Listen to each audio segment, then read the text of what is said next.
पूरी दुनिया के लिए आज की हेडलाइन न्यूज़। जौहरी मुज़ाकरात से कबल ईरान पर हमला, क्या पैगाम है? आज ऑपरेशन राइजिंग लाइन जो कि इजराइल की तरफ से ईरानी जौहरी तनसीबात के ऊपर हमला हुआ, इसमें ईरान की आला फौजी क़यादत और जौहरी साइंसदानों पर हमला किया गया। और साथ ही साथ आपको बताते चलें कि पासदारान इनकलाब के कमांडर इन चीफ और 6 जौहरी साइंसदान जो है वो शहीद हो गए। साथ ही साथ ईरानी मुसल्लह अफवाज के सरबराह मोहम्मद बाकरी भी शहीद हो गए।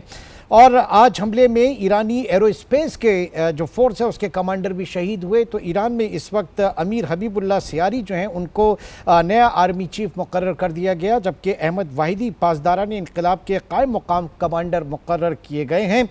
ईरान से इस्राइल के वजूद को ख़तरा था और जब तक ये ख़तरा नहीं टल जाता, ख़त्म नहीं हो जाता, तब तक ये हमले किए जाएंगे, ऐसा कहना है इजरायली वज़ीर आज़म नेतन्याहू का। साथ ही साथ दूसरी तरफ जो ईरान की तरफ से ख़बरें आई हैं और ईरान ने बाकायदा इसकी इसके ऊपर बड़ी शदीद तनकीद भी की और कहा कि इसका भरपूर जवाब दिया जाएगा।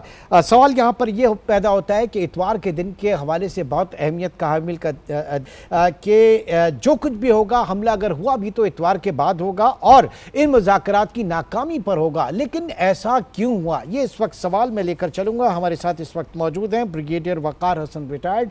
बहुत शुक्रिया सर आपका, आप इस्तांबुल से इस वक्त हमारे साथ मौजूद हैं। सबसे पहले तो ये जानना चाहेंगे कि पूरी दुनिया की नज़रें जो हैं वो इतवार को ओमान में जो न्यूक्लियर टॉक्स थी यूएस और ईरान के दरमियान होने वाली, इसका 6th राउंड था, 6ठा राउंड था, इसके ऊपर मरकूज थी। लेकिन आज का ये जो ऑपरेशन, ये जो जारियत है, बर्बरियत है इजराइल की, आप किस तरह से देखते हैं इसे? आई थिंक इसमें ये सारी आई वुड से कि साइड किक्स हैं या वो चीजें हैं जो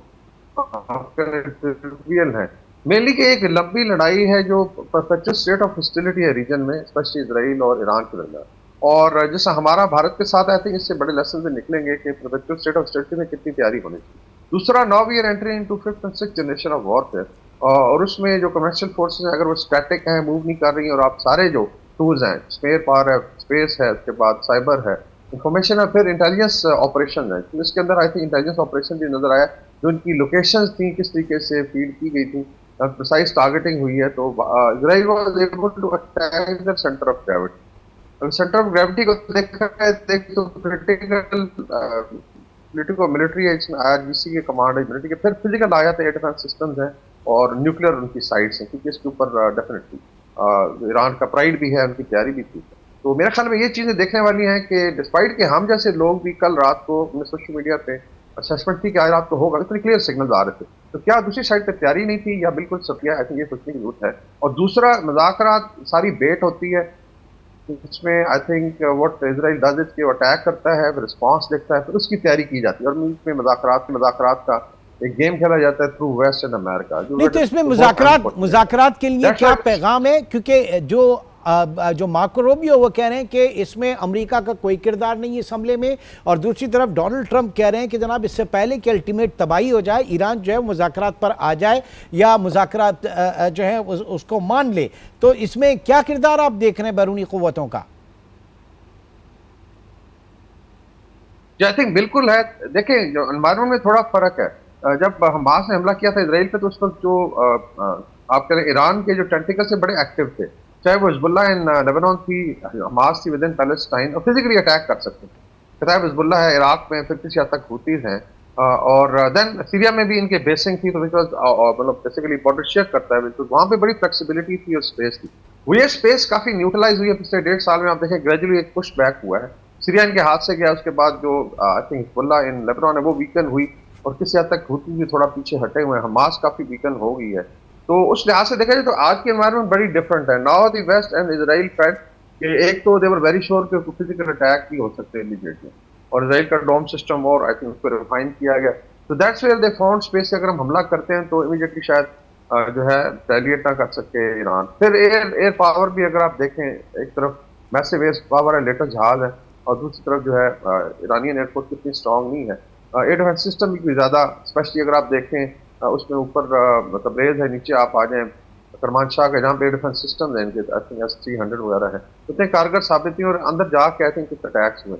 तो इस लिहाज से ये एनवायरनमेंट बड़ी डिफरेंट है। बाकी जो मुज़ाकरात का है, देखिए इस वक्त यही है कि ईरान के पास दोनों ऑप्शन है, जो दोनों आई वुड से कि बड़ी डिफिकल्ट ऑप्शन है। एक तो यह कि आप अग्री कर लें वेस्ट से, आप डर करें, और हो सकता है जिस नेतन्याहू ने कहा कि वो अगले 2 हफ्ते फिर ऊपर से मारामारी करता रहे और टोटली जनरल सिस्टम को इनकी मिलिट्री कैपेबिलिटी होगी और जो IRGC की कमांड और क्रिटिकल लीडरशिप को खत्म कर दें, और खुदा ना खास्ता एक टोटल इम्प्लोजन हो जैसे लीबिया के साथ हुआ या इराक के साथ हुआ। नहीं तो स्पेस दूसरा कितना होगा? ऑप्शन ये है कि ईरान के पास व्हाटएवर मैं जानना चाह रहा था स्पेस कितनी होगी जी। ईरान के पास, क्या कोई बार्गेनिंग उसमें? क्योंकि अपने न्यूक्लियर एसेट्स, न्यूक्लियर प्रोग्राम जो है वो वाइंड अप किया था, रोल बैक किया था यूक्रेन ने, और आज उसका हाल देखें तो एक डेटरेंस के तौर पे जो है ईरान इन चीज़ों को अपने पास रख रहा है और उसका हक भी है। लेकिन कुछ स्पेस होगी यहाँ पे ईरान के पास कुछ बार्गेन करने के लिए, या आप समझ रहे हैं कि बहुत ज़्यादा वीक पोजिशन पे इस वक्त ला खड़ा किया है?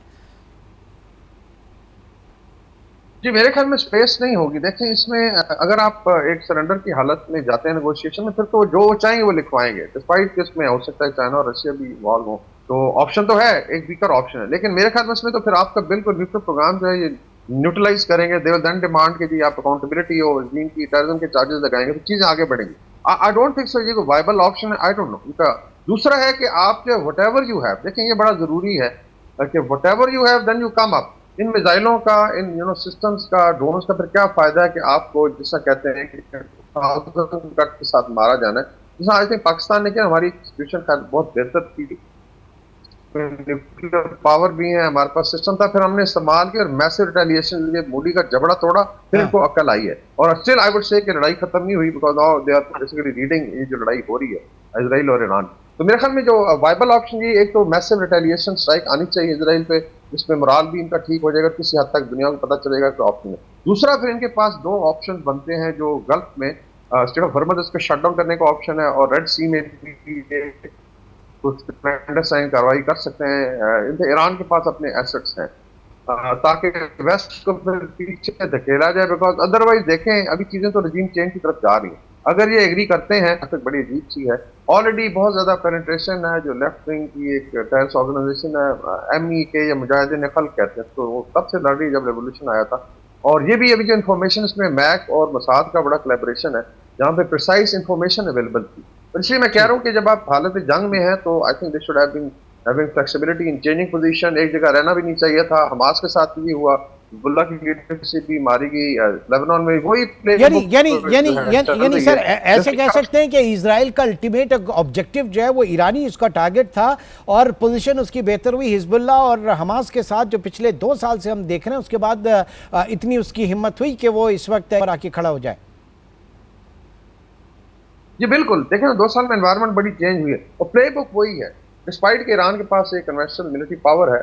बाकी तो आप देखें कि वो आई वुड से कि नॉन स्टेट एक्टर्स टाइप हैं, मिलिशियाज हैं, लेकिन चूंकि देवर बॉर्डरिंग ईरान, तो वहां से वो कर सकते थे। अभी ये एडवांटेज है इजराइल को कि स्टैंड ऑफ वेपन सिस्टम उसको एडवांटेज है, एयर पावर का है, और दूसरा उसको ये खतरा नहीं है कि फिजिकली किसी बॉर्डर से उसको उतना बड़ा अटैक हो सकता है। मैक्सिमम इजराइल जो है मिसाइल और ड्रोन ही कर सकता है। और आई फील कि they are quite a big missile power है। सर लास्ट में मैं आदमी करते तो फिर ये बहुत लास्ट में मैं जानना चाहूंगा IAEA का किरदार, इंटरनेशनल एजेंसी का किरदार, क्योंकि उनके न्यूक्लियर एनरिचमेंट के हवाले से जो नई साइट्स वगैरह थी उसके हवाले से बड़ी तबाहकुन रिपोर्ट्स जो हैं वो IAEA ने की शाया की थी, जिसके बाद ये सारा मामला जो है बहुत ज़्यादा आगे बढ़ा। ये एग्जैक्टली वही इराक वाली प्ले बुक है ना, वेपन्स ऑफ मास डिस्ट्रक्शन, बाद में मार मूर के तबाह करके कि नहीं जी वो हमें तो मिले नहीं। I think this we should realise, Islamic world को, स्पेशली डेवलपिंग वर्ल्ड को रियलाइज करना चाहिए। और अब ये चीजें डिस्कस हो रही हैं, टर्की में हो रही हैं, हम लोग इधर है, बाकी ममालिक, सऊदी अरेबिया में, कि यार जब तक आपके पास पावर नहीं है मिलिट्री की, ये ठीक है डेवलपमेंट वगैरह अपनी जगह, आपको बड़ा आई वुड से के घेर के मारा जाएगा। And that's why I think they also want कि न्यूक्लियर कवर होना चाहिए। And then I think OIC should not step in to stop, इसके हाथ रोकने चाहिए, अदरवाइज सबकी बारी आएगी। और उसमें बड़ा वाज़ेह और सख्त पैगाम है, बहुत वाज़ेह और सख्त पैगाम है सबके लिए। Thank you very much.